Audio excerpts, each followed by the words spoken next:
तो हर चीज़ का एक नियम बना के बैठा है। टाइम पे सीज़न आता है, टाइम पे सीज़न चला जाता है। हर फसल बोने का टाइम आता है। अभी आप गर्मी में बाजरा नहीं बोओगे, लेकिन सर्दियों में बाजरा बोया जाता है। आपको सर्दी में आम नहीं मिलेगा, गर्मी में आम मिलता है, खरबूजा मिलता है। पानी वाले जितने भी फल है कब मिलते हैं? गर्मी में। यानी भगवान तो सब कुछ सही कर रहा है, लेकिन गलत में गलत कर रहा है तो एक मनुष्य कर रहा है। इसलिए सही होने की जरूरत किसे? मनुष्य को है।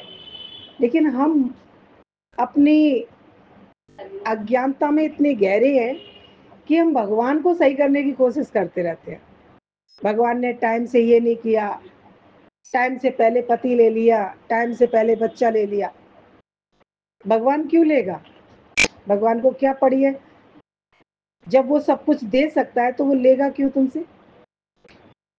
आज माँ बच्चे को सब कुछ देती है, लेकिन जब बच्चा दुरुपयोग करता है किसी चीज का तो माँ हाथ में से छीन भी लेती है। तो माँ ने दिया भी तो छीना भी तो, लेकिन कारण था क्यों छीना? क्योंकि बच्चा गलत उपयोग कर रहा था। अगर मनुष्य को भगवान ने सब कुछ दिया है और अगर कुछ समय से पहले लिया भी, आपको लग रहा है समय से पहले, वैसे समय से पहले भगवान कभी कुछ नहीं करता, वो समय पर ही करता है। लेकिन फिर भी अगर आपको लगता है तो वो आपको कोई सजा देता है, वो आपको सुधारना चाहता है, वो आपकी गलती का आपको एहसास कराना चाहता है। लेकिन हम इतने अहंकार में फल फूल रहे हैं कि हम भगवान की करनी कोई दोष लगाएंगे, खुद को दोष नहीं लगाते हैं। मनुष्य अगर अपने आप के दोष को, अपने आप को दोषी मानने लगे तो वो अपनी गलतियों का तुरंत सुधार कर लेगा। लेकिन ये उंगली है ना, हमेशा जाती किधर है? इधर जाती है, इधर जाती है, इधर जाती है। लेकिन ये उंगली जाती है, लेकिन ये भी तो दिखाती है ये क्या हो रहा है। ये इधर है तो तीन तरफ, तीन तिगुनी तेरी तरफ है। तो मनुष्य उधर एक तरफ दे, एक बार देख, लेकिन 3 बार तू खुद को देख। इशारा बता रहा ना, 3 बार तुम खुद को देखो। लेकिन हम ये देखते रहते हैं, इसको नहीं देखते। गुरु की यही लीला होती है, गुरु हमको यही मार्गदर्शन देता है। ये उंगली करने से पहले इन तीनों उंगलियों को देख लेना, तो तुम ये उंगली करना भूल जाओगे, फिर मुट्ठी बांध के रहोगे। मुट्ठी, हम सब एक हैं, और जब हम एक हैं तभी नेक हैं। अगर हम नेक हैं तो एक हैं, एक है तो नेक है। एकता में रहोगे तो तुमसे अच्छे अच्छे कार्य हो जाएंगे। और अगर तुम अच्छा बुरा छांटने लगोगे तो तुम इसी में जिंदगी निकाल देना। पूरी जिंदगी तुम सही गलत में ही निकालते रहते हो। ये इसने सही किया, इसने गलत किया, इसने सही किया, इसने गलत किया। लेकिन गलत और सही कुछ नहीं होता। सब जो समय पर जो तुम कर रहे हो, जो तुमसे बीज बोए जा रहे हैं, जो तुम फसल बो रहे हो, वो फसल ही तुम्हारे लिए एक दिन खड़ी हो जाती है। और जब खड़ी होती है तो खड़ी फसल को काटा जाता है या छोड़ा जाता है? क्या किया जाता है? खड़ी फसल है तो काटे जाएगा ना। ऐसे जो तुमने कर्म के बीज बो दिए, जो फसल खड़ी हो गई है, वो अब काटेगा कौन? आप ही काटोगे। लेकिन ज्ञानी काटे हंस के, अज्ञानी काटे रोए के, है ना। अगर आपके जीवन में सत्संग है, गुरु है, आपको सत्य से प्रेम हो गया है, तो आप कोई किसी को दोष ना लगाते हुए कर्म करोगे और हर चीज से स्वीकार करो। मेरा अपमान हो गया, मेरी नाक कट गई, बेटी गलत निकल गई तो मेरी नाक कट गई, बेटा गलत निकल, तो ये सब हमको, जो समाज का डर है, जो लोगों का डर है, ये हमें बड़े होके, जब हमारा बच्चा 20 साल का हो जाता है ना, तब हमें डर लगता है बच्चे से कि बच्चा कुछ गलत ना कर दे।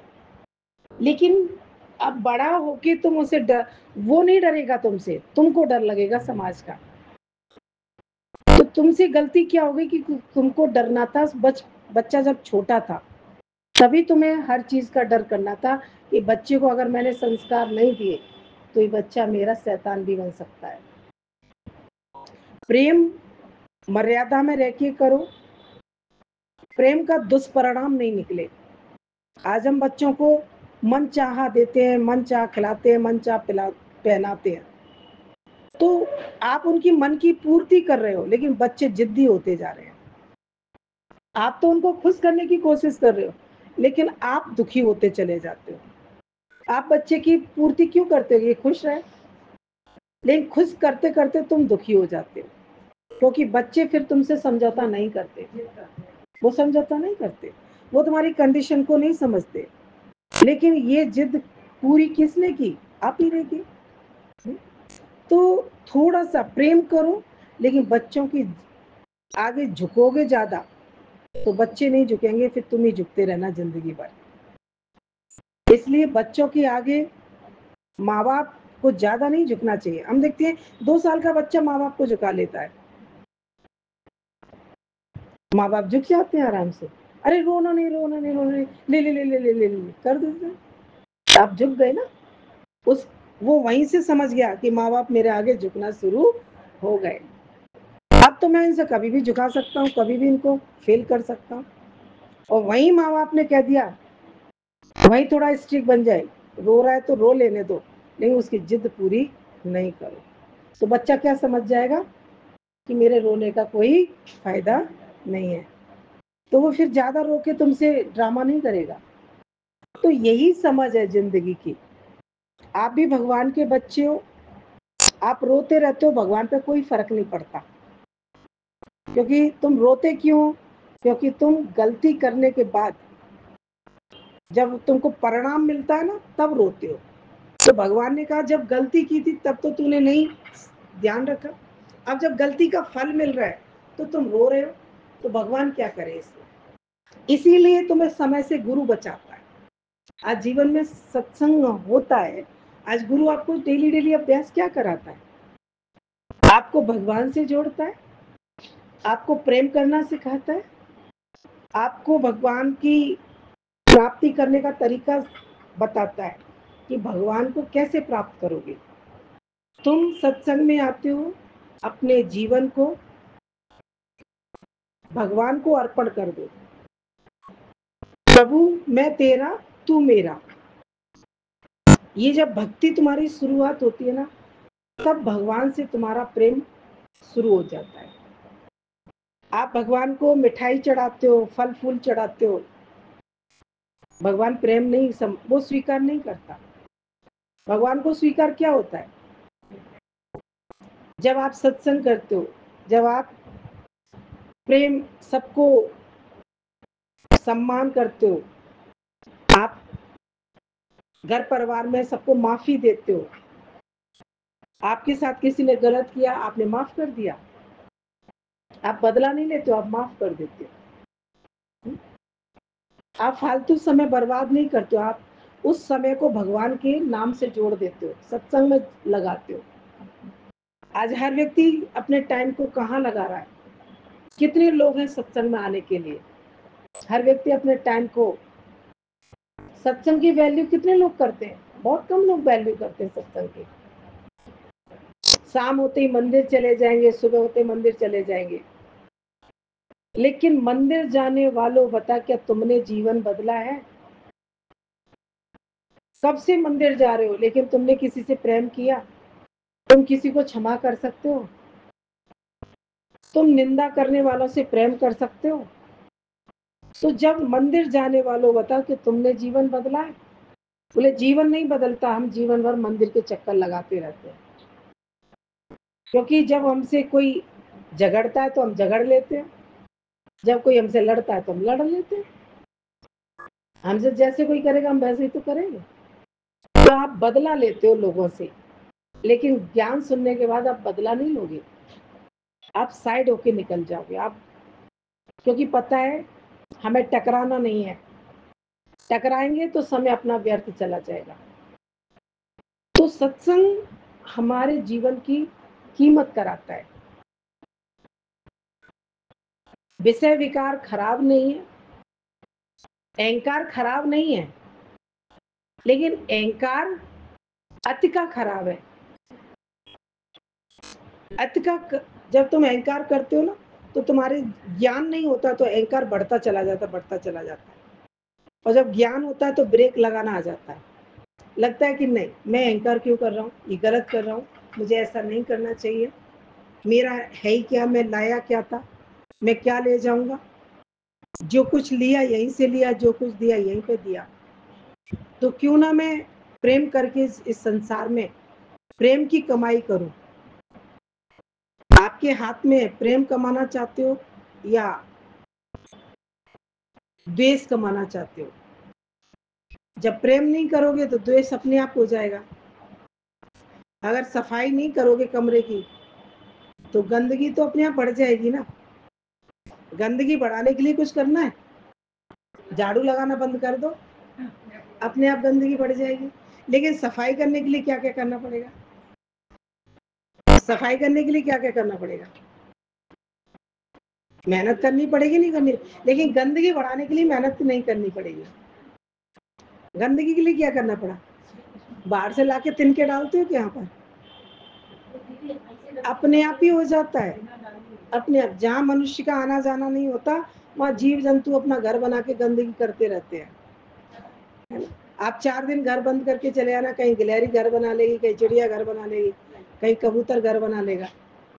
लेकिन जहाँ मनुष्य का रहना होता है वहाँ जीव जंतु भी नहीं आते हैं, वो कहते हैं अरे हमें ठिकाना नहीं मिलेगा। तो सफाई के लिए शक्ति चाहिए, गंदगी के लिए कुछ भी नहीं। गंदगी तो पूरी दुनिया में फैली पड़ी है। ये तो गुरु की बहुत बड़ी कृपा है कि सत्संग में आप बैठते हो, आपको धीरे धीरे साफ करता है गुरु, आपके मन को साफ करता है, आपकी बुद्धि को साफ करता है। धीरे धीरे गुरु आपको प्रेम करता है, उस प्रेम की नैया में बैठ जाते हो ना, तो संसार तुम्हें छोटा लगने लगता है। ये तो अभी किसी से पूछो संसार छोटा है, संसार तो बहुत बड़ा है।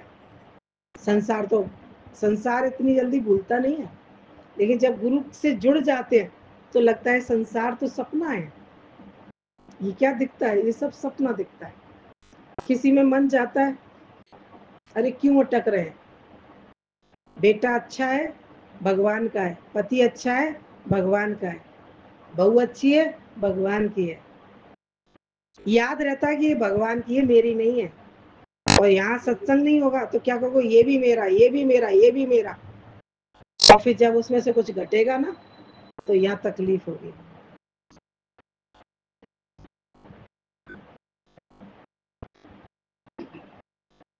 इसीलिए कहते हैं कि कुछ नहीं मेरा बनाओ। मेरा बनाते हो तो क्या हो जाते हो, बहुत टेंशन में रहते हो, भारी हो जाते हो ना। सब तेरा, सब तेरा, सब तेरा, है ना। यही तेरा तेरा करना गुरु सिखाता है। और संसार क्या कराता है, मेरा मेरा करना सिखा देता है। इसीलिए जीवन में गुरु आना जरूरी है। जब गुरु आता है तो हमको बहुत हल्का कर देता है। बोले एक बार एक शिष्य जा रहा था,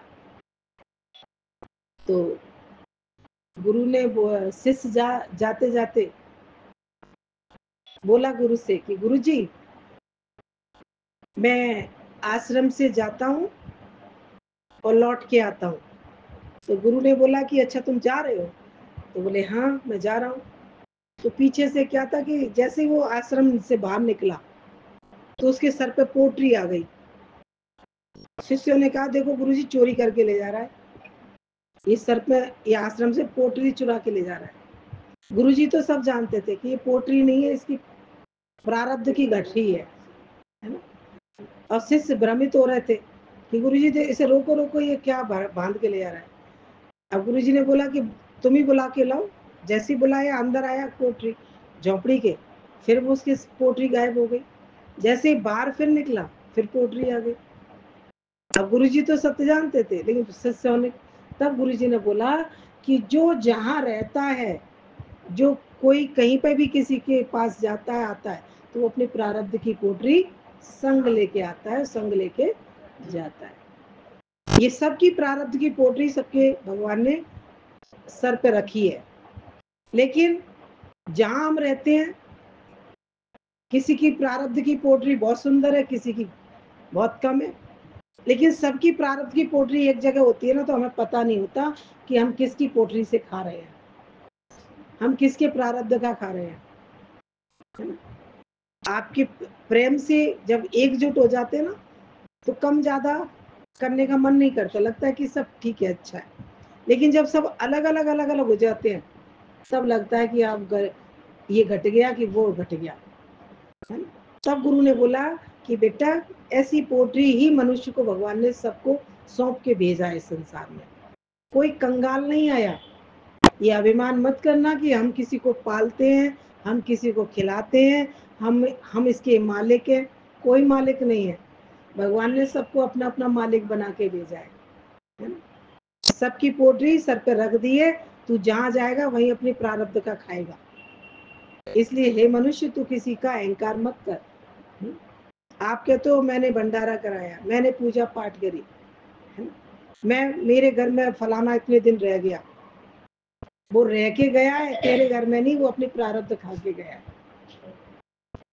कनस्तर में आटा होगा, तुम्हारे घर में कोई आके रहेगा, और जब तक उसका प्रारब्ध है वो खा के जाएगा।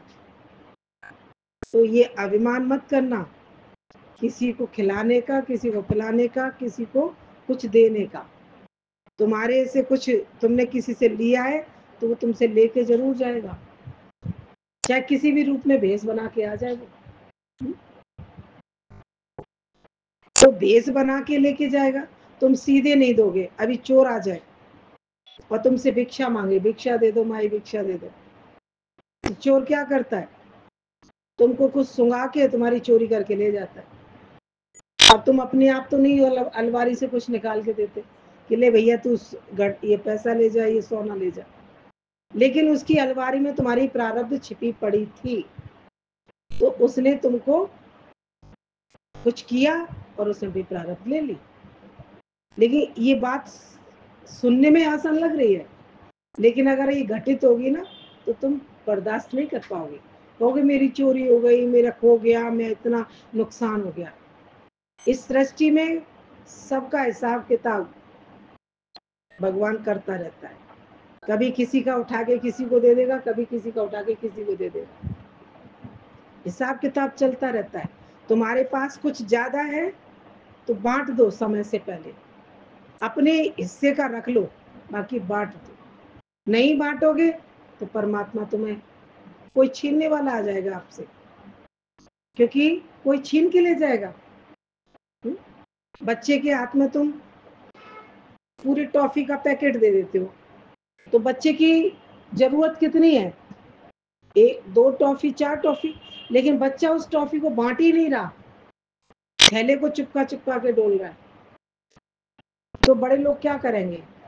उससे छीन लेंगे कि भाई तू अपनी जरूरत का ले लेना, जरूरत का ले लो, बाकी दो। लेकिन बच्चा नहीं देना चाह रहा, तो हम मान जाते हैं, हम ले लेते हैं उससे। ऐसे ही हम भी, हमें भगवान ने अच्छा घर दे दिया, अच्छी कार दे दी, बंगला दे दिया, बच्चे दे दिए, अब हम उसे चिपका चिपका के डोलना है, ये मेरा है, ये मेरा है, ये मेरा है।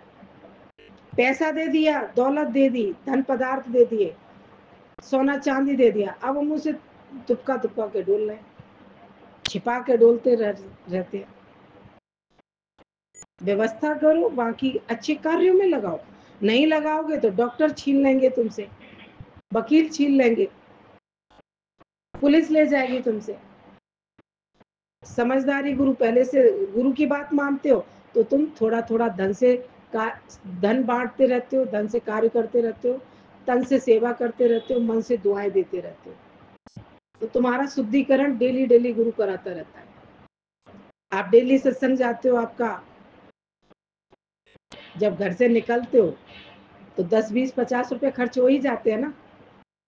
तो सोचो आज तुमने पेट में जितना खाया, तो थोड़ा सा भगवान के नाम पे भी आपका खर्च हो गया।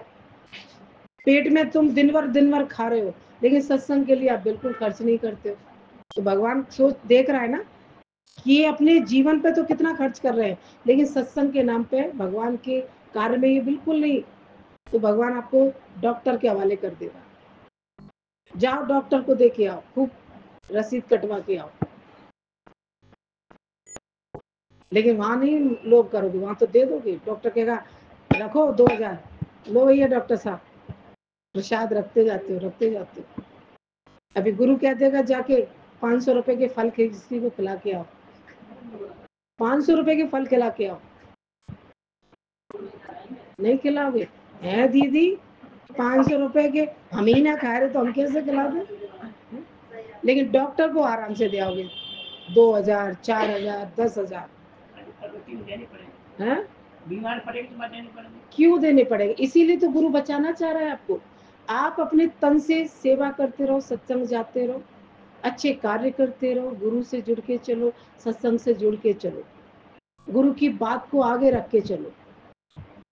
जो गुरु के छाया माया में रहता है उसको भगवान किसी परिस्थिति में फंसने नहीं देता, क्योंकि गुरु है संसार का वकील। संसार का वकील कौन है? गुरु है।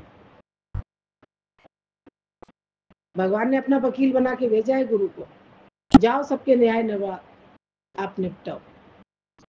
जो गुरु की बात सही से मान लेता है उसको भगवान माफी देता है, और जो गुरु से भी चतुराई खेलता है उसको भगवान 3 डकैतों के हवाले कर देता है। डॉक्टर को नहीं दोगे, वकील को दोगे, वकील को नहीं, पुलिस को दोगे, देना सबको पड़ेगा। और इन तीनों को नहीं दिया तो तुम्हारे बच्चे ही तुमको तुम्हारे बच्चे ही तुमको वही ऐसे बन जाएंगे, वो भी भक्ति नहीं करेंगे, वो भी सत्संग नहीं करेंगे, क्योंकि जब माँ बाप नहीं करते तो बच्चे भी नहीं करेंगे। नहीं, हम जो काम करेंगे वही तो बच्चे करेंगे, जब हम ही वो काम नहीं कर रहे तो बच्चे कहाँ से करेंगे? तो अपनी पीढ़ियों को भी सही कर सकते हो। आज हम लोग इतना करिश्मे देखते हैं सत्संग के, गुरु के ज्ञान के, तो आज अंदर में लगता है कि वास्तव में ज्ञान में बहुत शक्ति है। जो इस रास्ते पे चलता रहता है वो हर चीज से सुखी भी रहता है और दुखी नहीं होता। गुरु के आते ही मेला लग जाता है, भंडारे होने लगते हैं आपके घर में। मैं खा लूं, मेरे वाले खा ले, मैं ना पूछू किसी को, ना कोई पूछे मुझे। संसार में जीवन कैसा जी रहे हैं? मैं ना पूछू किसी को, ना कोई पूछे। जब तुम नहीं पूछोगे आपको भी कोई नहीं पूछेगा। प्रेम, ये जीवन प्रेम के लिए मिला है। ये जीवन हमको भगवान ने दिया ही प्रेम के लिए, और ये प्रेम करना गुरु ही सिखाता है। तुम किसी से मांगो नहीं, तुम देने वाले बनो, तुम सबको प्रेम देने वाले बनो। आज जो भी तुम्हारे पास है उससे प्रेम करो सबको। सत्संग करती हूँ, आपका घर में सबको बिठाने की योग्य जगह, बुलाओ प्रेमियों को, मेले लगाओ। मन कहेगा अरे इतना खर्च हो जाएगा, ऐसे हो जाएगा, तो भगवान कहेगा बिल्कुल मत करो, मैं दूसरा रास्ता खोल देता हूँ। इस प्रकृति में बच नहीं सकते हो, बचोगे नहीं आप। इसलिए सबसे सरल पढ़ाई है सत्संग की, गुरु की, क्योंकि संसार में सबसे सरल जीवन बनाता है हमारा गुरु। हर व्यक्ति संसार में घुटन से जी रहा है, कर भी रहे हैं, लेकिन कोई फिर भी अच्छा नहीं बोल रहा। जीवन और हमने सबके लिए किया, और 10 दिन मत करना किसी के लिए, सब तुम्हारी औकात दिखा देंगे। आपने जीवन भर सबके लिए किया ही किया। तो आप 2 दिन ब्रेक पे चले, अपनी मन की जिंदगी जियो। सब कहेंगे अरे बिगड़ गई है, बेकार हो गई है, सुनती नहीं है, अपनी मन की करती है। अरे भैया इतने सालों से तो तुम्हारे मन की कर रही थी। अगर उन थोड़ा सा अपने मन से जीना चाह रही है तो दुनिया वाले हाल तुमको पूरे जीवन की कमाई 0 कर देंगे, और तुमको कहेंगे इसने कुछ नहीं किया। तो संसार आपको रिजल्ट क्या देता है? इसीलिए जाग रहे मुसाफिर, जाग के चलो, समझ के चलो, करो सबकी, लेकिन ज्यादा इतना मत करो कि व्यक्ति आपका दुरुपयोग करने लगे। आपके घर में बड़े बुजुर्ग है, सेवा करो प्रेम से। 1 घंटा आप पूजा में लगाओ, आपके घर के बुजुर्ग भूख के लिए तरस रहे, बेकार बात है। आप पहले बुजुर्गों की सेवा कर लो, भगवान को नमस्ते कर लो, भगवान जी आप साकार में बैठे हो ना, उनको पूज लेते हैं। भगवान खुश हो जाएगा कि चलो मेरे रूप को ही तो पूज रही है। लेकिन हम घर वालों को छोड़ दें। बच्चा जा रहा है स्कूल, टिफिन देना है उसे, हम नींद से ही नहीं उठ रहे हैं, बच्चा उल्टा सुल्टा हमने टिफिन में भर दिया, ले गया। बच्चे के हेल्थ का ध्यान नहीं है। आप जल्दी से किसी चीज को नहीं करोगे तो आप फिर क्या करोगे? आप देर से उठोगे, कोई काम ढंग से नहीं कर पाओगे। भगवान ने सब चीज का सिस्टम बनाया है। सूर्य भगवान कब निकलते हैं? 5-6 बजे निकल आते हैं। लेकिन मनुष्य क्या कहता है? मैं तो 9 बजे उठूंगा। अब 9 बजे उठेगा तो क्या होगा? 9 बजे क्या होगा? भगवान का काम तो टाइम से चल रहा है, लेकिन बिगड़ कौन रहा है? मनुष्य बिगड़ रहा है। अब दुख किसे मिलेगा? भगवान को, मनुष्य को? इसलिए भगवान की सृष्टि तो सब न्याय है, संगत चल रही है। सही होना है तो तुमको होना है, भगवान को नहीं होना। ठीक है, अपने कर्म सही कर लो, आदत बुरी सुधार लो, बस हो गया भजन। आदत जो हमारी खराब है, ये डेली के सत्संग से, नित्य नित्य सत्संग, सत्संग हमें सुंदर बनाता है, तन से, मन से, धन से, हर चीज से। आप लालच करते हो, भगवान, आप जितना लालची व्यक्ति हमेशा घाटे में जाता है। वो थोड़ा सा फायदा देखेगा लेकिन बड़ा घाटा कर लेगा। ईमानदारी से चलो, ईमानदारी से चलोगे तो क्या होगा? भगवान आपकी बनाएगा, हर जगह बनाएगा, कभी बिगाड़ेगा नहीं, क्योंकि आप ईमानदारी से कर्म करते हो। ठीक है।